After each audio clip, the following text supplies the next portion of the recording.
Hello friends, this is SP Singh and welcome to smarter everyday. Dear friend, जैसा कि आप सभी जानते हैं कि अगर हमें मंजिल तक पहुंचना है तो हमें सही डायरेक्शन में जाना बहुत ज़रूरी होता है और कई बार तो हम लोग शॉर्ट रास्ता भी अपनाते हैं।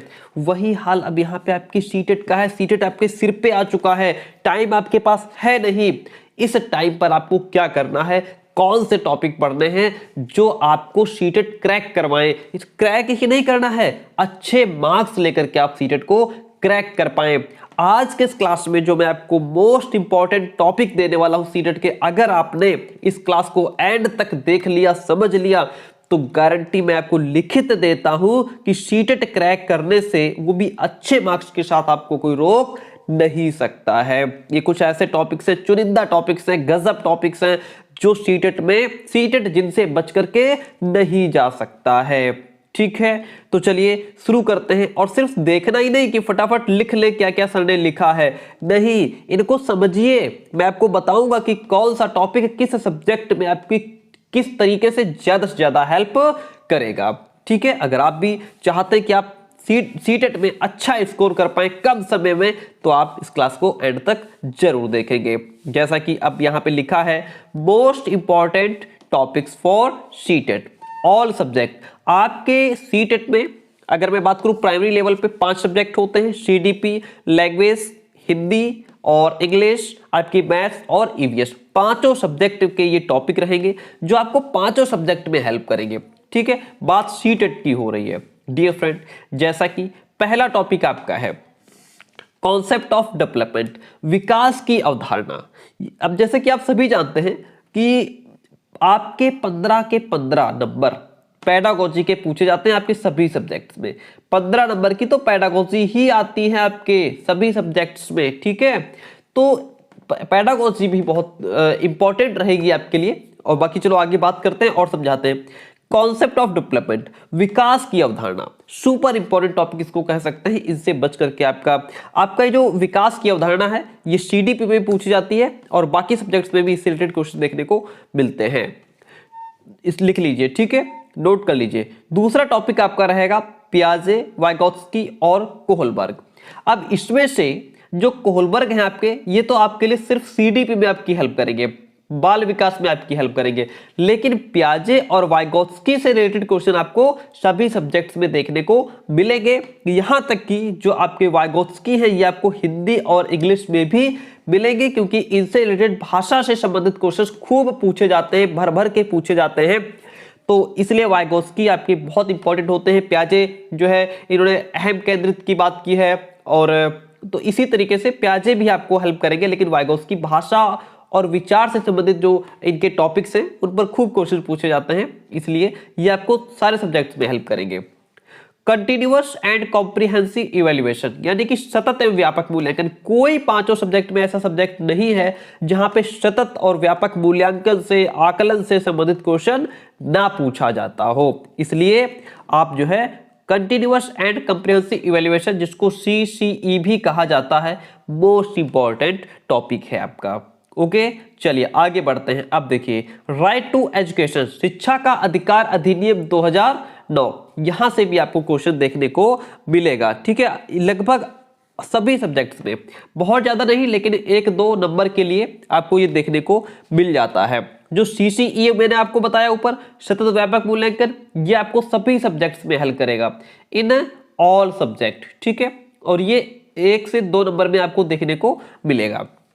वहीं पर अगर बात करें NCF 2005, नेशनल करिकुलम फ्रेमवर्क 2005, राष्ट्रीय पाठचर्या रूपरेखा 2005 की बात करें, तो ये भी आपका लगभग सारे ही ऑल सब्जेक्ट में देखने को मिलता है। यहां से रिलेटेड क्वेश्चंस पूछे जाते हैं आपके NCF 2005। ठीक है, आगे बढ़ते हैं। अब देखिए, इंक्लूसिव एजुकेशन, समावेशी शिक्षा, बहुत इंपॉर्टेंट टॉपिक है। 5 नंबर तो इसमें सीडीपी में आएंगे, इससे रिलेटेड 5 नंबर कहां मिलेगा, इसमें 5 नंबर ये आपको सीडीपी में दिलाएगा। चाइल्ड डेवलपमेंट पेडागोजी में ही इससे 5 नंबर क्वेश्चन पूछे जाते हैं। बाकी जो अदर सब्जेक्ट है, 8 से 10 नंबर हम कह सकते हैं कि अदर सब्जेक्ट में आपको देखने को मिल जाएंगे। समावेशी अकेला ऐसा टॉपिक है जो बहुत इंपॉर्टेंट है, और जिसमें कम से कम 10 से 15 नंबर आपके टोटल पूरे पेपर में देखने को मिलेंगे, समावेशी शिक्षा से रिलेटेड। ठीक है, बात क्लियर हुई। बहुत इंपॉर्टेंट टॉपिक है। बाकी अभी मैं आपको ये टॉपिक्स क्लियर करने के बाद आपको बताऊंगा कि सुपर इंपॉर्टेंट इसमें से क्या रहेगा आपका। चलिए टॉपिक नंबर जो 7 है, अच्छा ये तो हम कर ही रहे हैं, इसके बाद मैं आपको अलग अलग हिंदी पेडागोजी अलग बताऊंगा, इंग्लिश पेडागोजी अलग बताऊंगा, मैथ्स की अलग बताएंगे, ईवीएस अलग बताएंगे, सारा बताने वाले हैं। बहुत ही इंपॉर्टेंट और लाजवाब टॉपिक। अब देखिए 7 नंबर टॉपिक है आपका लैंग्वेज एंड थॉट। ठीक है, यहां पे भाषा और विचार, ये language thought Hindi, English, CDP में खूब पूछा जाता है। लैंग्वेज एंड थॉट ये आपका हिंदी में भी हेल्प करेगा, ये आपका इंग्लिश में भी हेल्प करेगा और ये आपका सीडीपी में भी हेल्प करेगा। लगभग इनका एक एक क्वेश्चन आपको सभी सब्जेक्ट्स में देखने को मिल जाता है, भाषा और विचार पर आधारित। फिर आपका आता है जेंडर, लिंग, रूढ़िबद्धता, जेंडर बायसनेस, है ना। ये आपका टॉपिक जेंडर जो है कम से कम 3 से 4 नंबर दिलाएगा आपको। कितने? 3 से 4 नंबर तो आपको कौन दिलाएगा? जेंडर दिलाएगा। बहुत ही गजब टॉपिक है। फिर आपका आता है मोटिवेशन, अभिप्रेरणा। आसान टॉपिक है लेकिन 3 से 4 नंबर में सभी सब्जेक्ट्स में देखने को मिल जाते हैं। लगभग 3 से 4 नंबर आपके इन ऑल सब्जेक्ट, पांचों के 5 सब्जेक्ट आपका चाहे सीडीपी हो, हिंदी, इंग्लिश, मैथ, सीवीएस, सभी में मोटिवेशन देखने को मिलेगा। फिर है लैंग्वेज लर्निंग एंड एक्विजिशन, यानी कि भाषा अधिगम और अर्जन।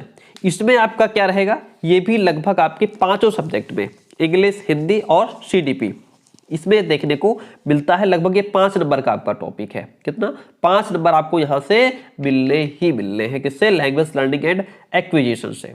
आगे बात करते हैं, ये इसमें इसको एक ही मान लो। ठीक है, लैंग्वेज स्किल्स, भाषाई कौशल और भाषा अधिगम और अर्जन, ये सब आपको पढ़ना है और दोनों ही टॉपिक इंपॉर्टेंट है। लगभग मान के चलो एक ही टॉपिक है ये। डायग्नोस्टिक एंड रेमेडियल टीचिंग, निदानात्मक एवं उपचारात्मक शिक्षण, बहुत अच्छा क्वेश्चन है ये आपके 5 सब्जेक्ट के लिए। या हम कहें आपका जो साइंस जो एसएसटी होता है जूनियर लेवल पे, उसमें भी इससे रिलेटेड क्वेश्चन देखने को मिलता है। आपका साइंस जूनियर लेवल पे होता है, उसमें भी इससे रिलेटेड क्वेश्चन देखने को मिलता है। होता क्या है? निदानात्मक का मतलब होता है, डायग्नोस्टिक का मतलब होता है कि बच्चे को समस्या कहां आ रही है और फिर आप उसको पहचानेंगे कैसे, ये होता है डायग्नोस्टिक। फिर आप उस बच्चे की प्रॉब्लम को सॉल्व कैसे करेंगे, ये होता है उपचारात्मक। फिर आप उसको टीच कैसे करेंगे, क्या उसके लिए आप अलग से क्लास देंगे या छुट्टी के बाद उसको एक्स्ट्रा टाइम देकर के पढ़ाएंगे, क्या करेंगे, ये होता है आपका निदानात्मक उपचारात्मक शिक्षण। यानी कि यहाँ पे बच्चे की समस्या को आप समझ रहे हैं, फिर यहाँ पे आप उसको सॉल्व कर रहे हैं, फिर उस सॉल्यूशन में आप उसको क्या करेंगे, अलग से टीच करेंगे, टाइम एक्स्ट्रा देंगे, क्या करेंगे, इनसे रिलेटेड क्वेश्चन आप यहाँ से इसमें पूछा जाता है। चाहे जूनियर लेवल पे आपका एसएसटी हो या आपका मैथ्स एंड साइंस हो, सब में क्वेश्चन इसमें से देखने को मिलता है। यानी कि कुल मिलाकर के इन ऑल सब्जेक्ट, सीटेट में ऑल सब्जेक्ट, चाहे प्राइमरी लेवल हो चाहे जूनियर लेवल हो। ठीक है, ये सुपर इंपॉर्टेंट, टिक मार्क कर लो इसको सुपर के लिए। टीएलएम, टीचिंग लर्निंग मटेरियल, जिसको शिक्षण सहायक सामग्री कहा जाता है।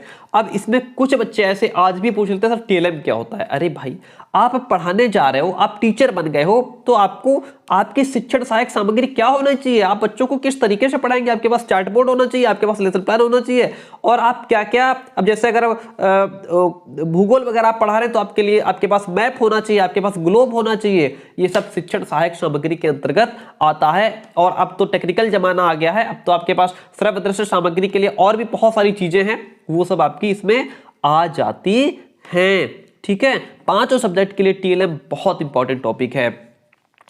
फिर आता है integrate subject teaching. Integrated subject teaching मतलब होता है एकीकृत शिक्षण, यानी कि एक सब्जेक्ट से दूसरे सब्जेक्ट को जोड़ करके पढ़ाना। एक सब्जेक्ट से दूसरे सब्जेक्ट को आप कैसे कनेक्ट करके पढ़ाएंगे। जैसे ईवीएस में आपका साइंस भी है, एसएसटी भी है, ईवीएस भी है, सब मिलाकर के एक ही सब्जेक्ट में दे दिया जाता है। जब आप भाई प्राइमरी लेवल पे अगर आप जाएंगे तो उस वहां तो आपको ईवीएस भी पढ़ानी है, हिंदी भी पढ़ानी है, मैथ्स भी पढ़ानी है, तो आप सभी सब्जेक्ट्स को एक दूसरे से कनेक्ट कैसे करके पढ़ाएंगे, क्योंकि वहां कक्षा 1 से 5 तक तो आपको सभी सब्जेक्ट्स पढ़ाने हैं, वहां आप किसी पर्टिकुलर सब्जेक्ट के टीचर नहीं है, वहां पे आप सभी सब्जेक्ट्स को एक दूसरे के साथ कैसे कनेक्ट करके पढ़ाएंगे, ये आता है आपका इंटीग्रेटेड सब्जेक्ट टीचिंग में। तो ये आपके 14 ऐसे टॉपिक मैंने आपको बताए हैं जिनको अगर आप कर लेते हैं तो किसी का बाप आपको सीटेट को क्रैक करने से नहीं रोक सकता है। मैंने ये भी बता दिया कि कहां से आपको कितने मार्क्स मिलने वाले हैं। अब मैं इसमें आपको ये बताऊंगा कि इसमें वीआईपी क्वेश्चंस कौन कौन से हैं। अब आप इसमें वीआईपी टिक कर लीजिए, क्या कर लीजिए, वीआईपी वेरी इंपॉर्टेंट क्वेश्चन टिक कर लीजिए। कहां क्वेश्चन नहीं, टॉपिक। वीआईपी टॉपिक आपके कौन कौन से रहेंगे, कॉन्सेप्ट की अवधारणा, कॉन्सेप्ट की अवधारणा लिखिए, इसको लिखिए VIP, very important question topic, ठीक है, very important topic, star mark कर लीजिए इस पर आप, ठीक है। फिर दूसरा है आपका पियाजे वाइगोस्की कोहलबर्ग, वीआईपी टिक कर लीजिए इस पे, वेरी इंपॉर्टेंट। उसके बाद आपका सीसीई सतत एवं व्यापक मूल्यांकन, सभी सब्जेक्ट्स में देखने को मिल जाता है क्या, सीसीई फॉर ऑल सब्जेक्ट, इसको आप वीआईपी टिक करिए कम से कम, ठीक है। वीआईपी आपने इस पे टिक किया, ये भी वीआईपी, ये भी वीआईपी टॉपिक। अब देखिए फोर्थ वन है right to education, right to education, चलो इसको छोड़ दो, ये इतना वीआईपी ना लिखे इस पे, है तो इंपॉर्टेंट लेकिन वीआईपी नहीं है। उसके बाद आपका आता है एनसीएफ 2005, राष्ट्रीय पाठ्यचर्या रूपरेखा 2005, ये क्या है, ये भी आपका क्या है, ऑल सब्जेक्ट के लिए, इसको लिखो वीआईपी, क्या लिखेंगे, वीआईपी, वेरी इंपॉर्टेंट टॉपिक। फिर आपका आता है इसके बाद इंक्लूसिव एजुकेशन, मैंने कहा ना 10 से 15 नंबर तो पूरे पेपर में यही दिलाएगा आपको, समावेशी शिक्षा, ठीक है, लिखो इस पे वीआईपी भैया, क्या लिखेंगे, वीआईपी, जल्दी जल्दी टिक करते चलो सबको, स्टार मार्क कर लो इन पे, समावेशी शिक्षा। आप देखिए समावेशी शिक्षा के बाद लैंग्वेज एंड थॉट और लैंग्वेज लर्निंग एंड एक्विजिशन, और इसके बाद आपका लैंग्वेज स्किल, ये तीनों टॉपिक को आप एक ही मान लीजिए, ठीक है। जब आप ये पढ़ लेंगे, भाषा विचार पढ़ लेंगे और लैंग्वेज लर्निंग एंड एक्विजिशन, भाषाई कौशल, ये क्या है, इनको सबको मिला करके एक वीआईपी लिख लो, ठीक है। फिर उसके बाद आपका आता है जेंडर, बहुत इंपॉर्टेंट है, 2 से 3 नंबर आपको दिलाएगा ये, 2 से 3 नंबर के लिए जेंडर आप वेरी इंपॉर्टेंट में टिक कर लीजिए, किसको, जेंडर को, ठीक है। फिर मोटिवेशन है लेकिन इतना सुपर इंपॉर्टेंट नहीं है, तो ये वाला जो टॉपिक था ये तो आपने इसके साथ मिला दिया। और आगे बढ़ते हैं, लैंग्वेज स्किल भी ऊपर वाले के साथ सबको मिला करके एक साथ पढ़ लेना। अब आपका आता है डायग्नोस्टिक, यानी कि निदान, बच्चे की समस्या को समझना, उसका सोल्यूशन कैसे करना है, उसको आप क्या अलग से टाइम देंगे, क्या करेंगे, इन सब चीजों पर बात क्वेश्चन पूछा जाता है, ठीक है। तो ये क्या है, इसको आप लिखेंगे, लिखिए वीआईपी इस पे, वेरी इंपॉर्टेंट। फिर टीएलएम, भैया शिक्षण सहायक सामग्री, आप टीचर बनने जा रहे हो तो आपको ये पता होना चाहिए ना कि आपका टीएलएम क्या है, वेरी इंपॉर्टेंट, ठीक है। चलिए अब इसके बाद फिर आपका इंटीग्रेटेड एकीकृत शिक्षण आता है, चलिए ठीक है, तो इसमें आपने वीआईपी टिक कर लिए। आप देखिए मैं आपको गारंटी के साथ अभी इनको डिस्कस करते हैं, पहले बात सुन लीजिए, अगर आपने जितने मैंने टॉपिक बताए हैं, ये टॉपिक जो मैं बता रहा हूँ सुन लीजिए, टॉपिक प्लस इनके साथ अगर आपने प्रीवियस ईयर कर लिए, क्या कर लिए, इनके साथ अगर आपने प्रीवियस ईयर कर लिए, ठीक है, तो आपको सीटेट क्रैक करने से कोई माई का लाल रोक नहीं सकता है, वो भी अच्छे स्कोर के साथ, ठीक है। चलिए रामबाण वीडियो है, अपने दोस्तों तक शेयर कर देना, बता देना। हिंदी पेडागोजी के लिए आप क्या पढ़ेंगे, मैंने ऊपर ही बताया है। अच्छा यहाँ पे जो टॉपिक्स हैं ये ऊपर इंक्लूड हैं, लेकिन अब जो है सब्जेक्ट वाइज आपको समझा देता हूं। भाषा अधिगम और अधिग्रहण, लैंग्वेज लर्निंग एंड एक्विजिशन, आप अधिगम कैसे करते हैं, अर्जन कैसे करते हैं, दोनों में अंतर क्या है, इस तरीके से। भाषाई कौशल, लैंग्वेज स्किल्स, इसमें आपका LSRW आ जाएगा, जैसे पहले लर्निंग होगा, फिर स्पीकिंग होगा, फिर रीडिंग होगा, फिर राइटिंग होगा, इस तरीके से LSRW को समझ लीजिएगा। शिक्षण कौशल सामग्री, शिक्षण कौशल सामग्री से रिलेटेड क्वेश्चन पूछा जाता है, ठीक है। विविध कक्षा में भाषा, यानी कि एक ही कक्षा में कई भाषाओं के जब बच्चे होते हैं तो उनको आप कैसे डील करेंगे, क्लास में कैसे मैनेजमेंट बना के रखेंगे, मैनेजमेंट नहीं आएगा यहाँ पे, एक ही क्लास में जब अलग अलग प्रकार के भाषा के बच्चे होते हैं तो उनको आप कैसे समझाएंगे, भाषा की कठिनाइयां क्या होती है, बच्चे गलतियां क्या करते हैं, उसमें विकार क्या है, ये सब चीजें आपकी इसमें आ जाएंगी। ये हो गया आपका हिंदी पेडागोजी के लिए सुपर इंपॉर्टेंट। अब इंग्लिश पेडागोजी में क्या है, जो चीजें आपके ऊपर हिंदी में है वही इंग्लिश में सेम, अभी मैंने बताया लैंग्वेज लर्निंग और एक्विजिशन, लैंग्वेज स्किल्स, भाषाई कौशल, टीचिंग लर्निंग मटेरियल्स, TLM, शिक्षण सहायक सामग्री, क्या क्या यूज करेंगे आप इंग्लिश पढ़ाने में, क्या शिक्षण सहायक सामग्री यूज कर सकते हैं, चार्ट पेपर वगैरह। Language in a diverse classroom, वही एक ही क्लास में जब अलग अलग भाषा के बच्चे होते हैं तो वहां पे क्या लैंग्वेज डिफिकल्टीज होती है, क्या एरर्स आती हैं, क्या डिसऑर्डर्स हैं, इन सब चीजों को आपको बच्चे को समझाना है और समझना है। मैथ्स पेडागोजी के लिए आपको क्या क्या पढ़ना है? सबसे पहले तो आपकी नेचर ऑफ मैथमेटिक्स, गणित की प्रकृति पढ़नी है आपको, गणित की अवधारणा पढ़नी है।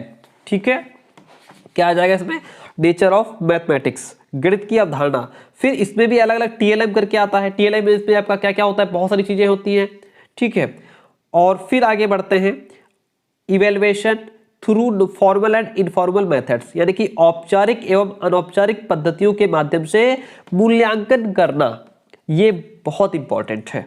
ठीक है, ये आपके किसके लिए? सिर्फ मैथ्स के लिए बताया जा रहा है। फिर यहाँ पे डायग्नोस्टिक, जो कि ऊपर मैंने इंक्लूड किया है ना, डायग्नोस्टिक एंड रेमेडियल टीचिंग, निदानात्मक एवं उपचारात्मक शिक्षण, बहुत ही इंपॉर्टेंट टॉपिक है। चलिए आगे बढ़ते हैं और अब ईवीएस की बात कर लेते हैं। ईवीएस में कहां कहां से क्वेश्चंस आपके घूमते हैं, यहां से आपका क्वेश्चन घूम फिर के क्वेश्चन यहीं से मिलेगा। फूड, भोजन के लिए, ठीक है, हाँ, किस राज्य में कौन सा भोजन ज्यादा पसंद किया जाता है, कहाँ का जो है फेवरेट फूड क्या है, और इसी के जो है एक इर्द गिर्द क्वेश्चन जो है घूमेगा।